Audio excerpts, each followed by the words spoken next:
पोको र पत्याउरो पोको लागेको अब सफा गरिसक्यौँ बाहिर चाहिँ घाँस छु अहिले चाहिँ हल्का हल्का हेलो एभ्रिवान गुड मर्निङ सबैजनालाई सेवारो अहिले चाहिँ बिहानको 3:30 भइरहेछ हामी चाहिँ हेर्नु न पोको र पत्याउरो पोको लागेको अब मा घरतिर फिल्मतिर अनि हाम्रोतिर चाहिँ बिहानै उठ्नुपर्छ नि त 3:30 मै जानुपर्छ होला आज गाडी नै आउँदैन क्या यो फिल्मसम्म मात्रै जाने प्यासेन्जर भयो नि लिनै आउँदैन अनि आधी बाटो तल पेदाङ चोकै झर्नुपर्छ अनि गाडी चाहिँ साथीहरू म चाहिँ आधी बाटो आएर भिडियो बनाइरहेको छु गाडीले छिटाउ छिटाउ भन्दैछ यहाँ 4 बज्न आँटिरहेछ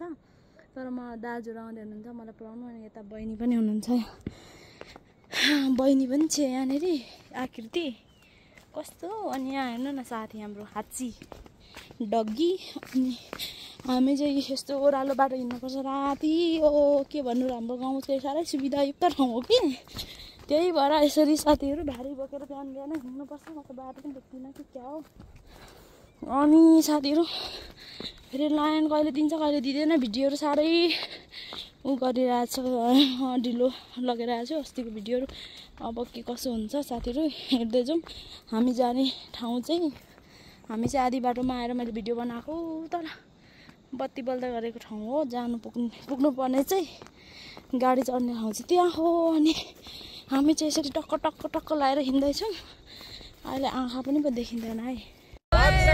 गाडी चढेर स्टार्ट गरेको अनि हामी चाहिँ लाग्दिया साथीहरु पेदाङलाई बाइ बाइ हाम्रो प्यासेन्जरहरु यहाँ साथीहरु अहिले चाहिँ बिहानको 4 बजिसकेको छ लाग्दैको ला 5 तिर यता मेरो बहिनी हस्पिटल जानु गरे यहाँ आकृति लिम्बू कता हजुर पोखरी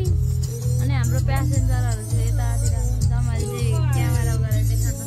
टिकटकमा भिडियो अब हाम्रो मुडामा जान्छ मिक्से लाग्यो है साथीहरु दोबानदेखि मान्छे प्याक भएर मम्मा के गर्नु 2 घण्टा लाग्छ पेदाङदेखि हिँडेको 4:30 बजी हिँडेको होला अहिले चाहिँ 5:30 भइसक्यो 2 घण्टा मम्मा यही आधी घण्टाको बाटो पनि छैन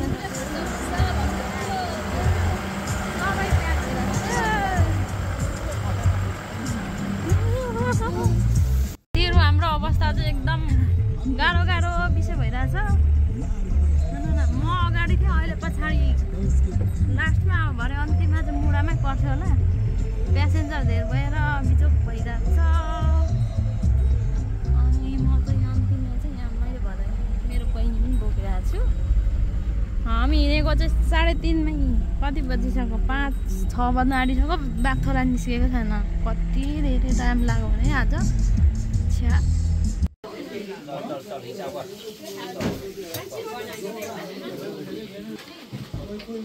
साथीहरु यहाँ चाहिँ खाजा खाने कार्यक्रम भइरहेछ तर यहाँ भिड भएर नि गाडी 4-5 खाजा खाएको पालो नै पाइरहेको छैनौँ थालियो साथीहरु हामी चाहिँ चत्तुरे बजारतिर खाजा ल खाजा साजा खाएर भेट्नु पर्ने हुन्छ गाडीले छोड्नु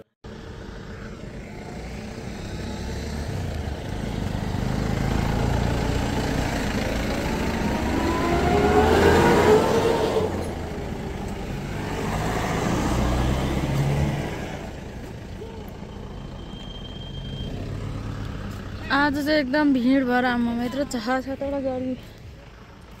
थियो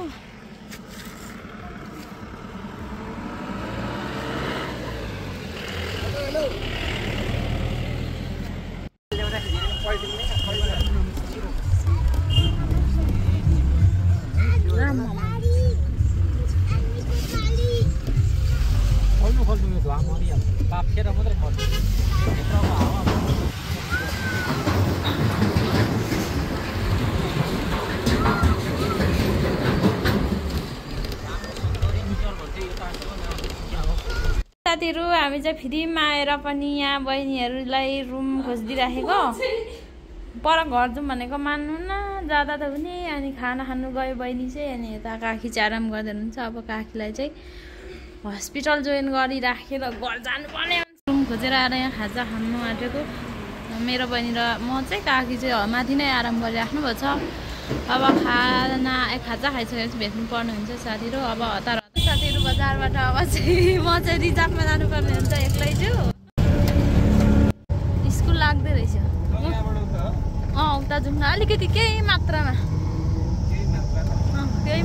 त्यति चाहिँ लु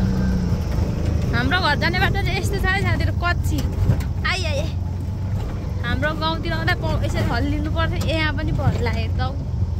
साथीहरू म चाहिँ घरतिर लागेँ यता अटोमा आएर यहाँ भाइको अटोमा आएको अनि म चाहिँ घर छेउछेउमा पुगिसकेको छु मेरो घर चाहिँ त्यो बोर देखिँदै गरेको छेउमा हो हाम्रो गाउँ चाहिँ यस्तै छ साथीहरू त्यो पारी भयो चोकमा आएको अब चाहिँ म जानुपर्ने हुन्छ भारी हातमा छ अप्ठ्यारो हुन्छ नि त त्यही भएर फाइनली साथीहरू म चाहिँ घर आएको पनि धेरै भइसक्यो यहाँ चाहिँ हाम्रो किचन अनि म चाहिँ अब घाँसमा जानुलाई रेडी भइसक्यो साथीहरू गर्मी एकदम धेरै छ ताप्दै जाउँ भन्दा चाहिँ अनि अब चाहिँ म घाँसमा जानुपर्ने हुन्छ होइन घाम कति धेरै लागिरहेछ फुलहरूको सिजन छ अहिले होइन फुलहरू पनि ओइलिसकेछ साथीहरू म चाहिँ अब घाँसतिर लाग्दिया चाहिँ अब पनि अझ गम्बुट नलाई कामै गर्दिनँ साथीहरू लेखमा बस्ने मान्छे गम्बुट ठुलो भयो बहिनीको गम्बुट रहेछ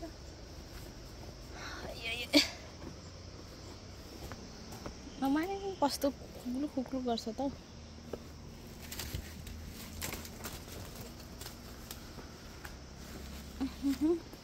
हाम्रो चाहिँ पहिला यहाँ किचन थियो अहिले चाहिँ यस्तो छ साथीहरू हलमा चाहिँ घारे घारे हुन्छ हाम्रो बुवा मम्मीले रोप्नु भएको अनि यता चाहिँ अदुवा बारी भइगयो अनि यहाँ धानबारी कति राम्रो भएछ मेवा पाक्ने बेला चाहिँ कहिले हो फेरि फल्नु त डह्रो फलिरहेछ हाम्रो अदुवा बारी यो चाहिँ अनि म चाहिँ यता भैँसीको हालतिर जाँदैछु सबै अदुवा बारी मम्मी चाहिँ यहाँ पानी दिँदै हुँदो रहेछ भैँसी त काट्नु मम्मी घाँस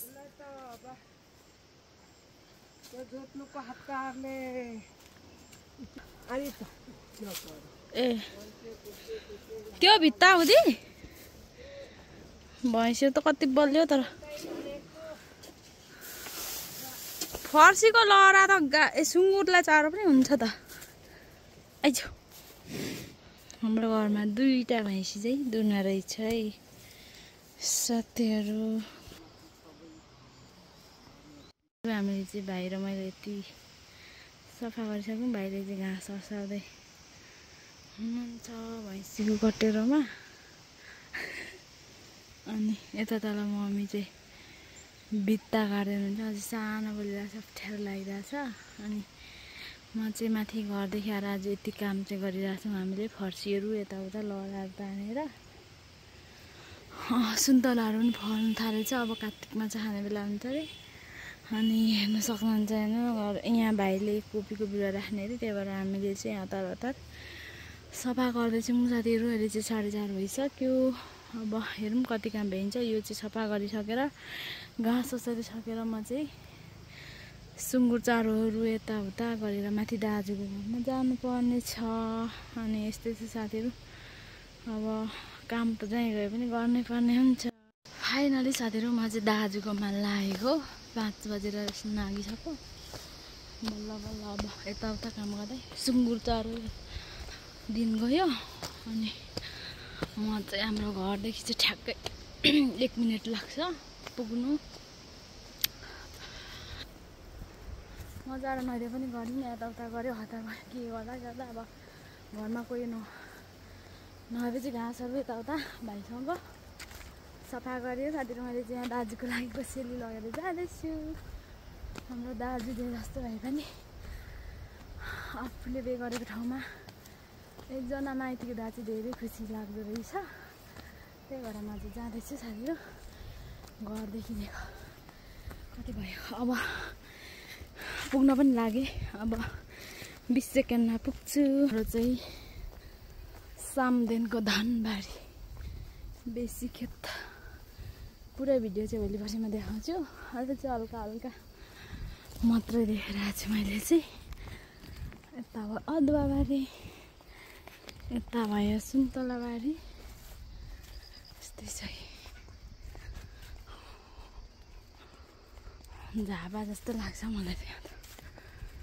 गइरहेछ। म चाहिँ पुग्न लागेको दाजुको घरमा। यहाँ आइपुगेँ। कति राम्रो फुल हौ। अम्बकै अम्बक, जहीँ पनि अम्बक अम्बकै। सामदेन गाउँ। म चाहिँ दाजुको घरमा पुगिसकेँ। कति सफा हौ लिचीको बोट। दाजु अघि आउनुभयो कि के गर्नुहुँदैछ? भ्लग बनाउँदै आउँदैछ। आमाई पुन्टे कति राम्रो राम्रो फुल भएछ त नि। यहाँ त हाम्रो सबै मर्यो त नि। दाजु अघि आउनुभयो। ए दाजुको छोरा भनेर ल्याऊ छिटो। के खाने? मैले चाहिँ बिहान उठेर सरसफाइ पनि यहाँ गरिसकेँ। यहाँ सबै औरमा अलिक धेरै झार आउँछ, त्यही भएर यहाँनिर सरसफाइ गरेँ, यताउता गरेँ। अनि अब चाहिँ घाँसमा जानुपर्ने हुन्छ। रोड गर्न पाइरहेको छुइनँ। हिजो चाहिँ गाडीले पछार पुछुर पारेर हिजो चाहिँ म माथि घरदेखि आएर यति काम भ्याएँ मेरो भाइसँग। अनि आज चाहिँ यहाँनिर अब यहाँ यतिको भइसकेको छ। अनि अब म चाहिँ यहाँनिर घरहरू सरसफाइ यताउता गर्दा गर्दै आज चाहिँ 7:30 भइसक्यो। बाटो अब यहाँनिर सफा गरेर एकछिन घर जानुपर्ने हुन्छ। म चाहिँ